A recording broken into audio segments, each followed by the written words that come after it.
Hi lovely people, my name's Danielle and this is my entry for Jamie Oliver and Uncle Ben's search for a new FoodTube star.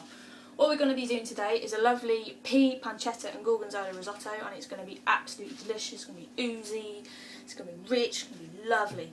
So what I've done is over here I've got a big pan on with some beautiful stock, and what you want to do is try and get your hands on the best stock available that you can get. A stock in a risotto is usually the gold. So get your hands on some good stock. What I've also done is I've got a separate pan over here. I've got some olive oil that's been heating up in there, and we've got some beautiful pancetta, some beautiful smoked bacon. We're going to get cooking off in that. What we want is all the fat to render out of that pancetta, and it's going to give us the most amazing base for a risotto. So we're going to let that render out.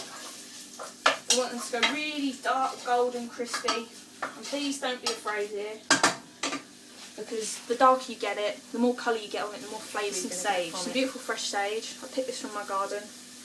We're going to add that to the pan once that bacon is rendered out. That's also going to perfume the oil. We're going to cut up one white onion and try and cut that as small as you can, fine dice.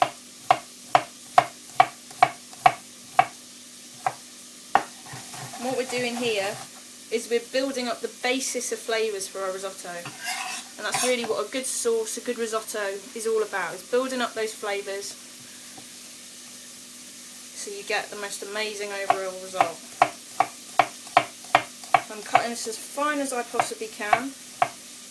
Also going to cut up one garlic clove into a fine dice.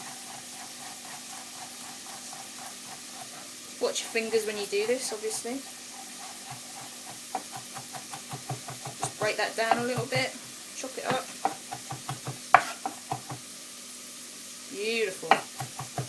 You've got your onion, you've got our garlic. I've added a few cubes of butter, non-salted, to the pan. And what we're going to do is we're going to gently sweat off our onion and our garlic, and this is what's known as a soffritto in Italian. We're going to get it beautiful, translucent, and it's going to be amazing.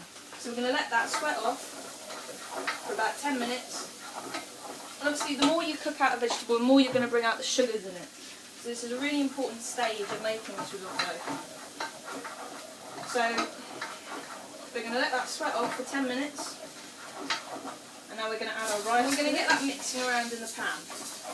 What we want is the fat from that butter, from the bacon, to really coat all that rice. And start adding some flavour in there. I'm going to bring you over here. We've got our rice going on in the pan, and we're going to cook that until it starts to go translucent. It's a really key important moment in making a risotto as well. So we're going to cook that until it goes translucent, and we're going to add our wine. Do about a glass full of wine, get all the flavours going in there, and then we're on a really high heat to evaporate the alcohol in that wine. What that wine is going to do is it's going to absorb into our beautiful rice. And then it's almost going to become dry, the pan. Now what you want to do at this stage is when you notice it's starting to become dry, you add a ladleful of that stock, that lovely hot stock that we have. And we're going to add a ladleful, stir it so you really get the starch coming out of it, and we're going to add another. And we're going to do this for about 20 minutes until the rice is soft but a little bit of a bite to it. Okay guys, so now we're at a point where our rice is cooked. We've got some beautiful frozen peas here, fresh or frozen.